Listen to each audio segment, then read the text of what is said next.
आज वाला टॉपिक काफी इम्पोर्टेंट रहने वाला है।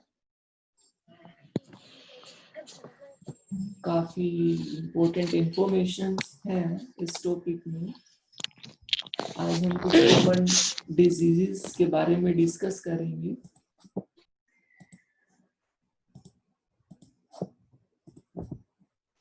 और उनके स्प्रेड के क्या क्या तरीके हैं वो भी डिस्कस करेंगे, और उनको हम कैसे रोक सकते हैं, सब वो प्रिवेंटिव मेजर्स भी डिस्कस करेंगे।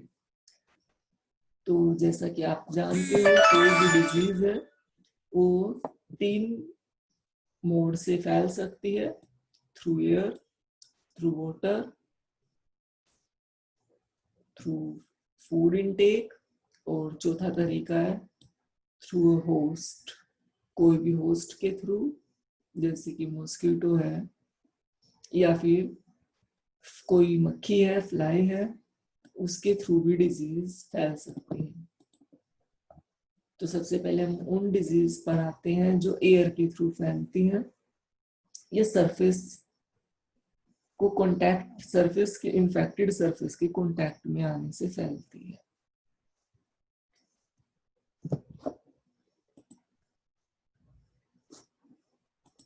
सिर्फ वही बचे हैं जिनको कुछ पूछना हो, अदरवाइज नीचे ही रखिए आप हैंड को।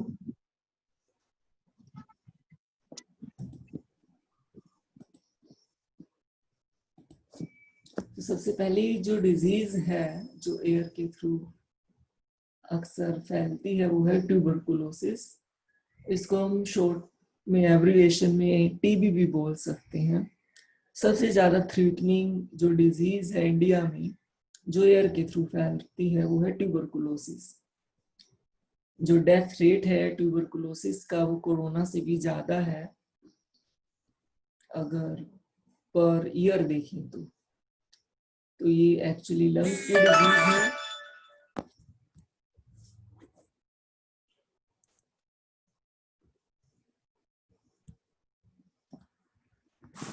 ट्यूबरकुलोसिस एक्चुअली लंग्स से रिलेटेड डिजीज है। जो बैक्टीरिया है वो हमारे लंग्स में जाता है और वहाँ इन्फेक्शन फैलाता है। ये एयर के थ्रू फैलती है। इसको रोक सकते हो आप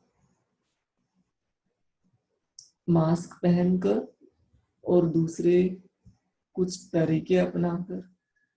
अगर किसी को ये बीमारी हो जाती है तो उसके लिए कंप्लीट आइसोलेशन रिक्वायर्ड है। उसकी जो पर्सनल बिलोंगिंग्स हैं, बर्तन हैं, कपड़े हैं, उन सबको अलग रखना जरूरी है। और इस डिजीज के लिए वैक्सीनेशन भी अवेलेबल है, लेकिन इस वैक्सीनेशन को डिजीज होने से पहले नहीं लगाया जाता बल्कि डिजीज होने के बाद ही लगाया जाता है। कुछ वैक्सीन ऐसी होती हैं जिनको डिजीज से पहले लगा सकते हैं, उनकी वो डिजीज हो ही ना पाए। और कुछ बीमारियां ऐसी होती हैं जिनके होने के बाद वैक्सीनेशन किया जाता है। ट्यूबरकुलोसिस एक ऐसी ही बीमारी है। लगभग 3 महीने मिनिमम लगते हैं इस बीमारी से रिकवर होने में। 6 महीने, साल भी लग सकता है अगर सीवर कंडीशन हो। तो ट्यूबरकुलोसिस में जो बैक्टीरिया है हमारे लंग्स में इंफेक्शन फैला देता है, जिससे सीवर निमोनिया हो सकता है। और इन्फेक्टेड पर्सन के खांसने, छींकने से या इनडायरेक्ट कांटेक्ट में आने से भी टीबी फैल सकता है। उसकी पर्सनल बिलोंगिंग्स को के कांटेक्ट में आने से भी ये बीमारी फैल सकती है। तो बैक्टीरिया इसका कोज है। इंडिया में बहुत बड़ी संख्या में लोग इस बीमारी से हर साल मरते हैं। बहुत सारी कंट्रीज ऐसी हैं जहां पर ये बैक्टीरिया नहीं मिलता है, जैसे कि अमेरिका वगैरह है। तो वहां अगर कोई भी इंडियन एंटर करेगा उस कंट्री में तो सबसे पहले उसका टीबी का टेस्ट होगा, तभी उसका वीजा अप्रूव होगा। तो कुछ कंट्रीज ऐसी हैं, इंडिया में बहुत ज्यादा क्वांटिटी में इसके इन्फेक्टेड पर्सन्स मिलेंगे ट्यूबरकुलोसिस के। तो इस वजह से कुछ कंट्रीज वीजा अप्रूव करने से पहले इंडियंस का टीबी टेस्ट जरूर करवाती है। आशु कुछ कहना है आपको? बोलो आशु। सर आप प्लीज थोड़ा जोर से बोल सकते हैं सर, इतना सुनाई नहीं दे रहा मुझे। चलो थोड़ा मैं लाउड बोलता हूँ, आज सर, थोड़ा गला खराब है इस वजह से थोड़ी स्लो आवाज है। अभी थोड़ा सा लाउड शुरू करते हैं। तो पहली जो डिजीज थी वो थी ट्यूबरकुलोसिस, जो कि एयरबोर्न है। अभी दूसरी डिजीज है मीजल्स। ये इंडिया में अभी ज्यादा नहीं है, लेकिन ये बच्चों को अक्सर हो जाती है अगर उनका प्रॉपर वैक्सीनेशन नहीं हो शुरू में ना हुआ हो। मीजल्स का वैक्सीनेशन शुरू में होगा, इसको आप हिंदी में खसरा भी बोल सकते हो। इसमें स्किन पर दाने आ जाते हैं। चिकन पॉक्स वो अलग बीमारी है, उसमें भी दाने आ जाते हैं। स्किन पर एलर्जी जैसी रिएक्शंस क्रिएट हो जाते हैं। इसका कोज भी वायरस है, लेकिन अभी ये इतनी लाइफ थ्रेटनिंग नहीं है। लेकिन जब ये आई थी ये बीमारी तो बहुत लोगों को इसने बहुत लोगों को मारा था जब ये बीमारी शुरू शुरू में आई थी। ये भी एयरबोर्न डिजीज है, इसके लिए भी आइसोलेशन जरूरी है इन्फेक्शन को फर्दर रोकने के लिए। बच्चों में ज्यादातर ये होती है, बड़ों को इतना इफेक्ट नहीं कर पाती है बच्चों में, क्योंकि इसके लिए एंटीबॉडीज बहुत मुश्किल से बन पाती हैं। तो बच्चों को ये बीमारी ज्यादा असर करती है अगर उनका प्रॉपर वैक्सीनेशन ना किया हो। आप सभी बच्चों ने बचपन में वैक्सीन रिसीव किए होंगे। हर एक बच्चे का एक कार्ड बनता है हॉस्पिटल से, जहां उसको कुछ बीमारियों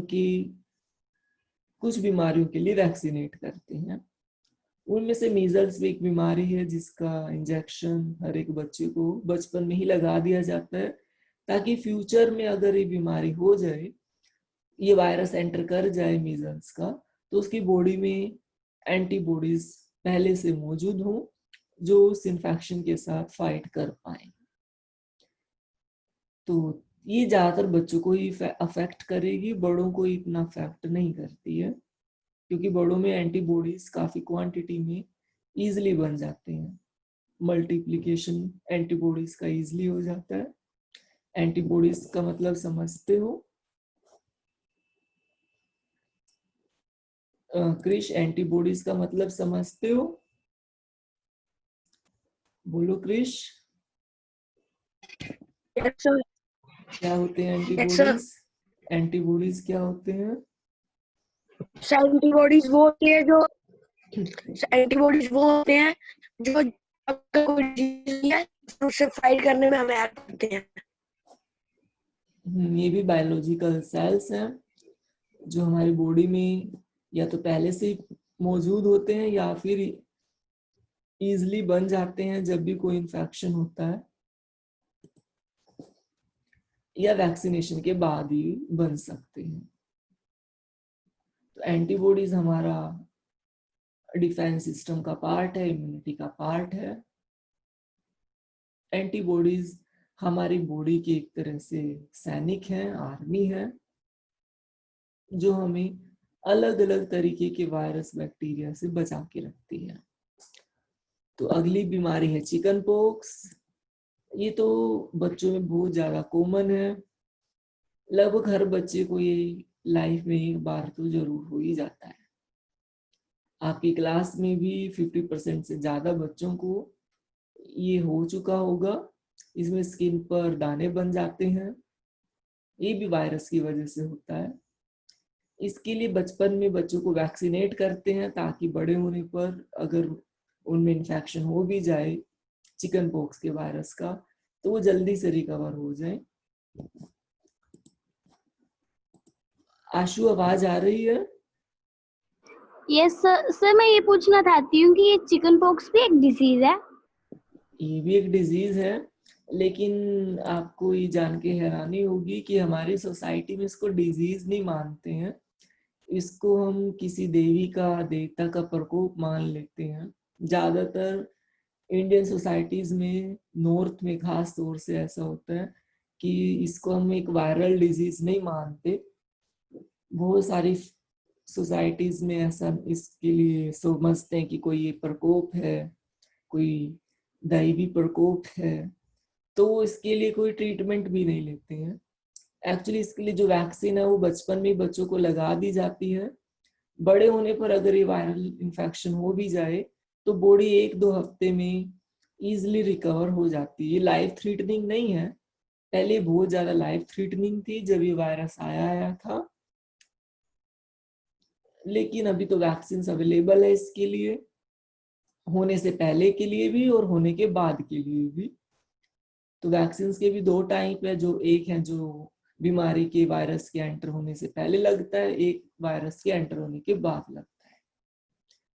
तो जो ये वायरल डिजीज है चिकन पॉक्स, इससे इजिली रिकवर हो जाते हैं। ये जरूर है कि स्किन पर जो दाने रैशेस बन जाते हैं उनको जाने में 1-2 महीना लग जाता है, और कई बार तो लाइफ टाइम भी रह सकते हैं अगर ज्यादा डीप चले जाएं। तो चिकन पॉक्स आपकी क्लास में 50% बच्चों को हो चुका होगा और वो इससे इजिली रिकवर भी हो चुके होंगे। लाइफ में अगर ये एक बार वायरस एंटर कर जाए तो इसके लिए जो एंटीबॉडीज बनेंगी वो लाइफ टाइम हमारी बॉडी में रहेंगी। उनका नंबर बेशक कम हो जाएगा इन्फेक्शन के बीतने के बाद, लेकिन वायरस अगर ये दोबारा से बॉडी में आ जाता है फिर से वो एंटीबॉडीज मल्टीप्लाई होके पूरी आर्मी खड़ा कर देंगी और ये वायरस फिर से किल हो जाएगा। तो चिकन पॉक्स कोई लाइफ थ्रेटनिंग डिजीज नहीं है पहले की तरह। तो चलो अभी बच्चों से ही पूछते हैं, किस किस बच्चों को ये इन्फेक्शन हो चुका है। अभी 9 बच्चे हैं, तो देखते हैं किन किन बच्चों को इन्फेक्शन हो चुका है। 1 हफ्ते में इजी रिकवरी हो जाती है। तो वो बच्चे हैंड रेज करें जो इस इन्फेक्शन से रिकवर हो चुके हैं, चिकन पॉक्स के इन्फेक्शन से या मीजल्स के इन्फेक्शन से, दोनों में से कोई भी इन्फेक्शन जिनको हो चुका है। तो जिनका प्रॉपर वैक्सीनेशन हुआ है उनको मुश्किल चांस होते हैं कि कोई सिम्टम्स दिखाई दें, लेकिन रूरल एरियाज में वैक्सीनेशन इतने अच्छे तरीके से नहीं होता है, तो वहाँ काफी ज्यादा केसेस इसके आपको देखने को मिलेंगे। तो लाइफ में एक बार ये सबको होगा, मुझे भी हुआ था जब मैं 8th पता नहीं 9th क्लास में था। 1 मंथ के अंदर रिकवरी हो जाती है। वायरल डिजीज के सिम्टम्स में फीवर एक कॉमन सिम्टम है जो कि कुछ दिन तक रहता है। हफ्ते 10 दिन में लगभग हर एक वायरल डिजीज जो ज्यादा सीवर नहीं होता वो उससे रिकवरी आराम से मिल जाती है। अगली वायरल डिजीज है पोलियो। तो ये इंडिया के लिए खुशी की बात है कि इंडिया पोलियो फ्री हो चुका है कई सालों से। पोलियो वायरस भी हमारे रेस्पिरेटरी सिस्टम को और हमारे मस्कुलर सिस्टम को, मतलब कि मसल्स को बहुत अफेक्ट करता है।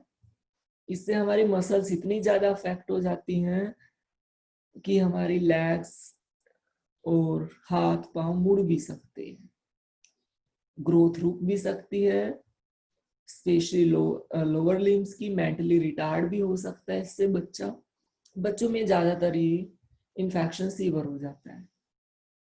अगर बचपन में इन्फेक्शन हो जाए तो वो बच्चा इतना अच्छे से ग्रो नहीं कर पाता, प्रॉपर डेवलपमेंट नहीं हो पाती बॉडी की।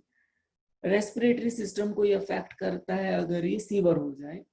पहली स्टेज में तो ये सिर्फ मसल्स को अफेक्ट करेगा, हाथ पांव मुड़ सकते हैं, स्पाइनल कॉर्ड को भी अफेक्ट कर सकता है, और हमारे ब्रेन में पहुंच जाए तो इससे बच्चा मेंटली रिटार्ड भी हो सकता है। बड़ों में ये वायरस इतना सीवर सिम्टम्स नहीं दिखाता है। तो इंडिया में अब ये वायरस एलिमिनेट हो चुका है, लेकिन फिर भी इसके लिए वैक्सीन हर 5 साल से कम उम्र के बच्चे को आज भी दी जा रही है कि अगर बाय चांस ये वायरस कहीं से आ भी जाए तो भी उससे फाइट किया जा सके। पोलियो के लिए वैक्सीन जो है वो ओरल ड्रॉप्स की फॉर्म में अवेलेबल है, इसका कोई इंजेक्शन नहीं होता है। सिर्फ आपको 2 ड्रॉप्स अपने मुंह में लेनी होती है 5 साल से कम उम्र के बच्चों को। मैंने भी 3-4 बार बचपन में ली थी, तो आप सभी बच्चों ने भी ली होगी। और अभी तो ये इंडिया में वायरस नहीं है, लेकिन बाहर से आ जाए वापिस कोई कुछ कहा नहीं जा सकता। तो इसके लिए जो वैक्सीन है वो ओरल ड्रॉप्स ही है।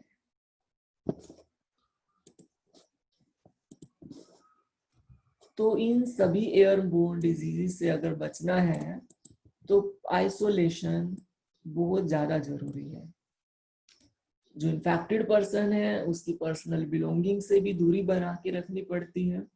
उसके कपड़े, टावल, बर्तन सब अलग ही रखने पड़ते हैं, तभी इससे प्रिवेंशन पॉसिबल है। इन सभी वायरल डिजीज में जो सबसे ज्यादा लोगों को इन्फेक्ट कर रही है इंडिया में वो है ट्यूबरकुलोसिस, जो कि हमारे लंग्स को कंप्लीटली डैमेज कर सकती है। लेकिन इससे रिकवरी इजी हो जाती है, 3 से 6 महीने में, साल भी लग जाता है अगर ज्यादा बड़ा इन्फेक्शन हो जाए तो किसी बच्चे को साथ साथ कोई क्वेरी हो तो पूछ सकते हैं हैंड रेज करके। तो ये सभी बीमारियां हैं जो एयर से स्प्रेड होती हैं। इसमें आप एक नाम और ऐड कर सकते हो, एक क्या बहुत सारे ऐड कर सकते हो, लेकिन एक तो आप जरूर ऐड करोगे, कोविड-19। वो भी इसी कैटेगरी में आता है, वो भी वायरल डिजीज है, लेकिन अनफॉर्चुनेटली अभी उसकी वैक्सीन नहीं बनी है। न्यूज में बहुत बार हर रोज ही दिखा देते हैं कि वैक्सीन बन गई, वैक्सीन बन गई, और फिर आखिर में कह देते हैं, पहले तो खुश कर देंगे, खुशखबरी वैक्सीन बन गई, इस कंपनी ने बना ली, इस देश ने बना ली। फिर थोड़ी देर बाद कह देते हैं कि अभी ह्यूमन ट्रायल बाकी है। तो ह्यूमन ट्रायल होने से पहले ही खुशियां मनाना शुरू कर देते हैं न्यूज वाले। लेकिन जब तक ह्यूमन ट्रायल ही सक्सेसफुल ना हो, बड़े लेवल पर इसका एक्सपेरिमेंट ही ना हो इस वैक्सीन का, तो कैसे कह सकते हैं। तो यूट्यूब पर तो बहुत ज्यादा फेक न्यूज आती है वैक्सीन से रिलेटेड, लेकिन आज तक कोविड-19 की कोई वैक्सीन नहीं बन पाई है। वैक्सीन का मतलब है कि जो होने ही ना दे, इन्फेक्शन को फैलने ही ना दे, वायरस के एंटर करते ही वायरस को किल कर दे। तो ऐसी कोई वैक्सीन ही बनी है कि जो इन्फेक्शन से पहले या इन्फेक्शन के बाद इन्फेक्शन से फाइट करने में हेल्प कर सके। हाँ, कुछ दवाइयां जरूर बना ली गई हैं जो कि हेल्पफुल है रिकवरी में, लेकिन वायरस को किल करने वाली कोई अच्छी दवाई अभी नहीं है कि जो 90% से ज्यादा अच्छा रिजल्ट दे सके। तो उम्मीद है कि फ्यूचर में वैक्सीन अवेलेबल होंगी। अच्छा, इनमें एक बीमारी और है जो बहुत कॉमन है, जो सभी को होती है 3 से 6 महीने के अंदर, जो एयर के थ्रू ही फैलती है, वो है कॉमन कोल्ड, जिसको आप नॉर्मली जुखाम भी बोलते हो। जुखाम हजारों तरह, लाखों तरह के कोरोना वायरस से होता है। वो कोरोना वायरस उतने बड़े हार्मफुल नहीं होते जितना कि कोविड-19 है। वो सिंपल कोरोना वायरस है। उसमें से एक है रीनो वायरस, जिसकी वजह से कॉमन कोल्ड होता है। लेकिन उससे फाइट करने के लिए हमारी बॉडी में ऑलरेडी एंटीबॉडीज प्रेजेंट होती हैं। अगर हमारी इम्यूनिटी मीडियम भी है तो भी हम कॉमन कोल्ड से फाइट कर लेते हैं इजिली। कॉमन कोल्ड के भी सिम्टम्स में फीवर भी एक सिम्टम है अगर इन्फेक्शन ज्यादा हो जाता है तो। लेकिन कॉमन कोल्ड से हम 1 हफ्ते तक फुली रिकवर हो जाते हैं, लेकिन 3 महीने के बाद वो एंटीबॉडीज कम पड़ जाती हैं, क्योंकि एंटीबॉडीज भी डेड होती रहती हैं। 3 महीने बाद या 6 महीने के बाद जैसी एंटीबॉडीज कम हो जाएंगी, फिर से जुखाम हमें हो सकता है। मतलब कि फिर से अगर रीनो वायरस एंटर कर गया तो फिर से वो इन्फेक्शन ज्यादा फैला सकता है। रीनो वायरस एक्चुअली लंग्स तक तो नहीं जा पाता है, वो साइनस को ही इन्फेक्ट कर पाता है, तो लंग्स तक तो एंटर नहीं कर पाता है, और लंग्स को इतना डैमेज भी नहीं करता है जितना कि कोविड-19 करता है। तो जो कॉमन कोल्ड है वो भी एयर से फैलने वाली डिजीज है। तो मास्क लगाने से आप इन सभी बीमारियों से बच सकते हो। आपको जुकाम भी नहीं होगा अगर आप सही टाइम पर कहीं भी जाने से पहले मास्क लगाओगे, तो आपको कोई इनमें से कोई भी बीमारी नहीं होगी और जुकाम भी नहीं होगा, क्योंकि जुकाम भी हमेशा एयर के थ्रू ही होता है। अगर फैमिली मेंबर, किसी एक फैमिली मेंबर को जुकाम हो जाए या क्लास में किसी एक स्टूडेंट को हो जाए, तो उसके कांटेक्ट में आने वाले बहुत सारे हेल्दी पर्सन्स को भी जुकाम हो जाता है। तो जुकाम भी एक वायरल डिजीज है जो कि रीनो वायरस जैसे हजारों तरह के कोरोना वायरस से फैलती है। बोलो आर्यन। सर ये क्लास कितने बजे तक चलेगी? 40 मिनट्स की क्लास है तो 10:40 तक चलेगी। Yes sir. कुछ पूछना है आर्यन? No sir.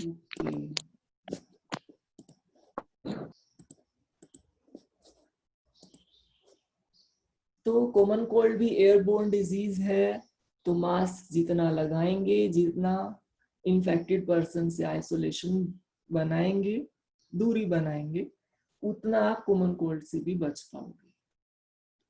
तो अभी हम आगे बढ़ते हैं। अब कुछ बीमारियां हैं जो वाटर के इनटेक से या फिर जो वाटर के थ्रू फैल सकती हैं। पोल्यूटेड वाटर के इनटेक से ये दो बीमारियां बहुत ज्यादा कॉमन है जो कि फैलती हैं। कोलेरा है, टाइफाइड है। कोलेरा का मतलब हैजा। इसमें वोमिटिंग, लूज मोशन, ये इसकी सबसे मेन सिम्टम है। और फिर टाइफाइड है। टाइफाइड में पीरियोडिक फीवर मेन सिम्टम है।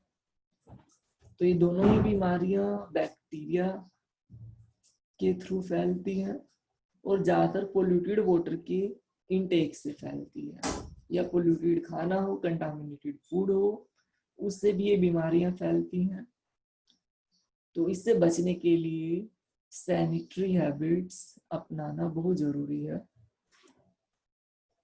अगर फूड प्रॉपरली कुक्ड हो तो ऑब्वियसली उसमें बहुत सारे बैक्टीरिया किल हो जाएंगे, क्योंकि कुकिंग प्रोसेस में हाई टेम्परेचर की वजह से अगर कोई बैक्टीरिया प्रेजेंट भी हो खाने के अंदर तो वो किल हो जाता है। 50 डिग्री सेल्सियस से ऊपर मुश्किल ही कोई भी बैक्टीरिया सस्टेन कर पाता है। तो जैसे टेम्परेचर 50 to 60 डिग्री से राइज करेगा तो बैक्टीरिया ग्रो नहीं कर पाएगा, किल हो जाएगा इस हाई टेम्परेचर में। तो कुकिंग बेस्ट तरीका है बैक्टीरिया को किल करने के लिए। यहाँ तक कि हम जो पानी पीते हैं वो भी बोल्ड होना चाहिए, तभी हम इन दो डिजीज से बच सकते हैं।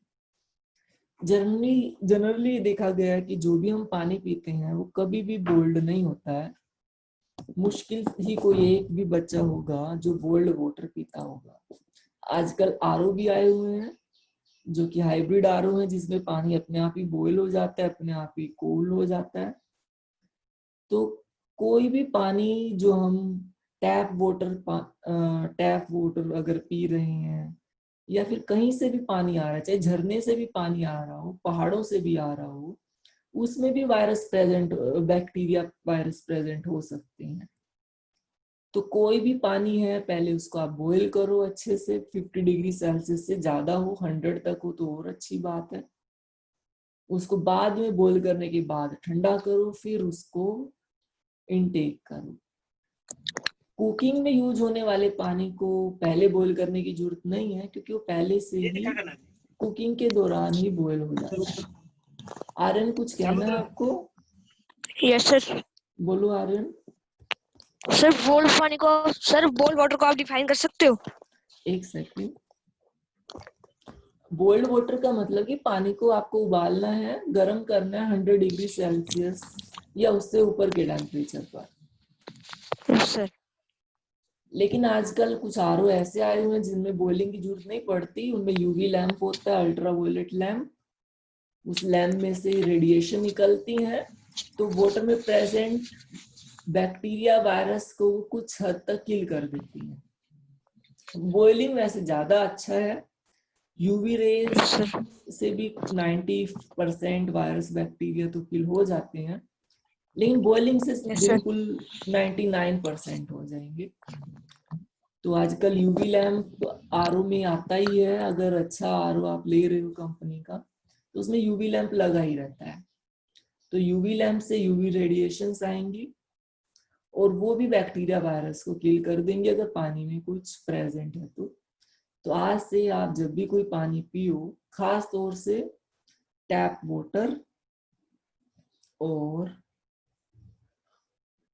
झरने का भी पानी हो बेशक, वो भी बॉईल करके पीना चाहिए। लेकिन आजकल वेट नहीं कर सकता कोई, एकदम से पीने की कोशिश करते हैं, प्यास लगी होती है तो नहीं, बॉईल करने का टाइम नहीं होता, सोचते हैं पहले बॉईल करेंगे फिर इसको ठंडा करेंगे। तो बेटर ये है कि आप पूरे दिन का पानी या आधे दिन का पानी एक साथ बॉईल करके रख लो। तो जो आप पानी पी रहे हो वो बॉइल्ड होना जरूरी है। कुकिंग में जो आप पानी यूज कर रहे हो वो बॉइल्ड होना जरूरी नहीं है, क्योंकि वो कुकिंग की प्रोसेस में ऑटोमेटिकली बॉइल हो जाएगा। तो जब भी आप किसी भी फूड को कुक करके खा रहे हो तो उसके अंदर अगर कोई वायरस प्रेजेंट भी है तो किल हो जाएगा।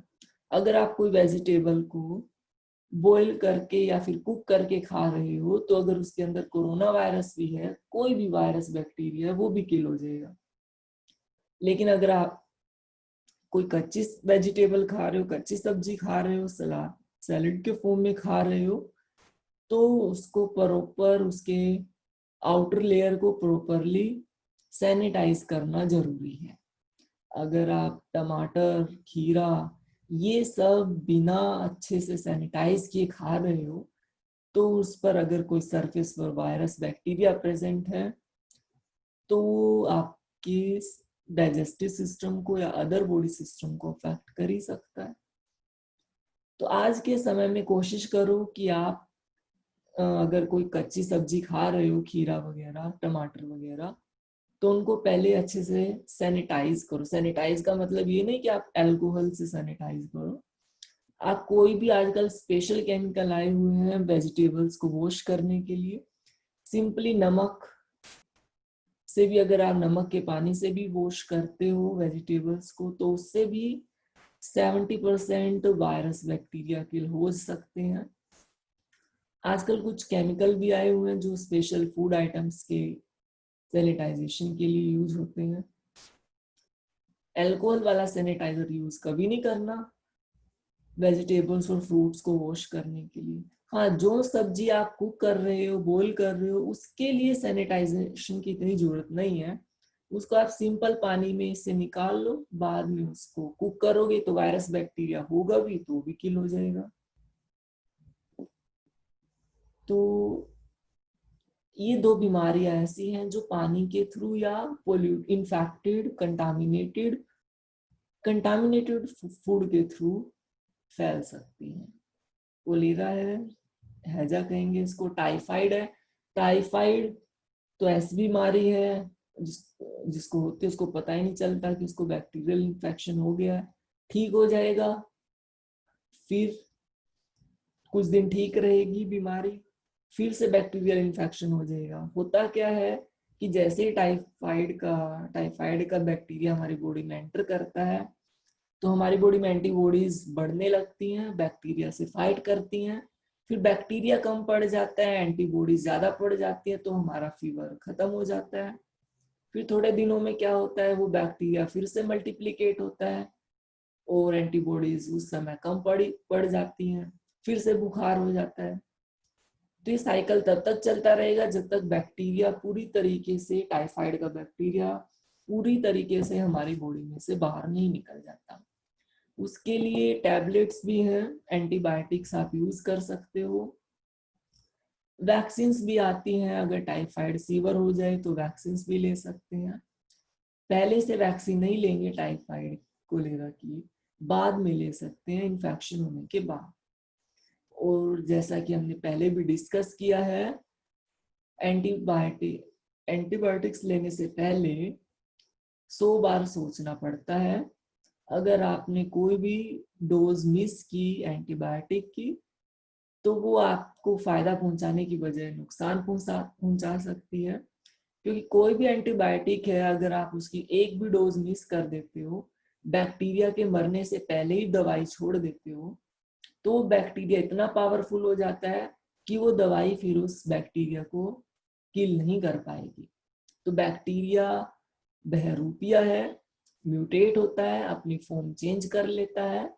जैसे जैसे एंटीबायोटिक का आप इनटेक करोगे उस हिसाब से बैक्टीरिया खुद की फॉर्म, खुद की फिजिकल शेप, स्ट्रक्चर चेंज कर लेता है कि वो दवाई उस पर काम ना कर पाए।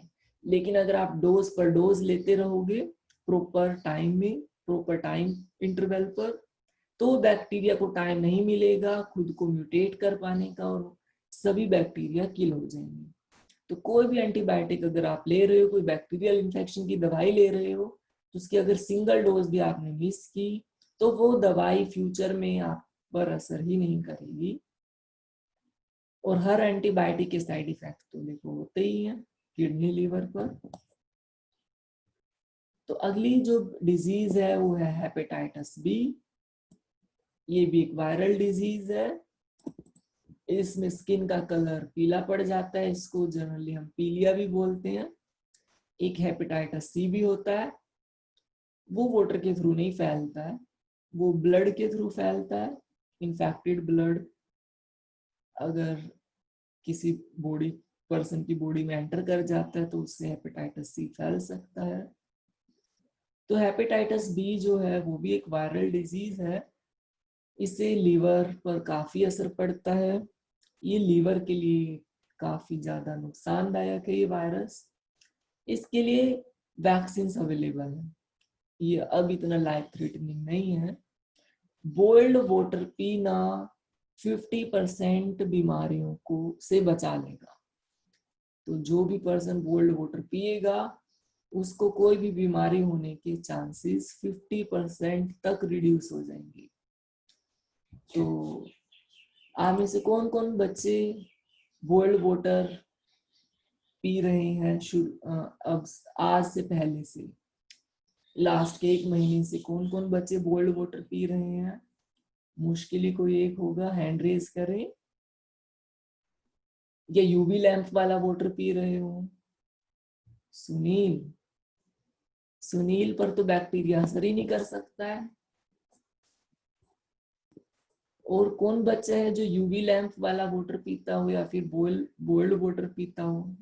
मुझे तो नहीं लगता कि कोई होगा, क्योंकि इतना धैर्य नहीं होता किसी में कि पानी को पहले बॉईल करें, फिर ठंडा करें, कूल करें, फिर उसको पिए।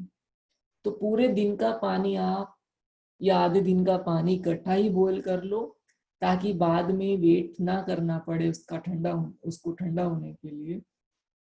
तो अगर आपको 50% बीमारियों से बचना है तो बॉइल्ड वाटर आज से ही शुरू कर दो।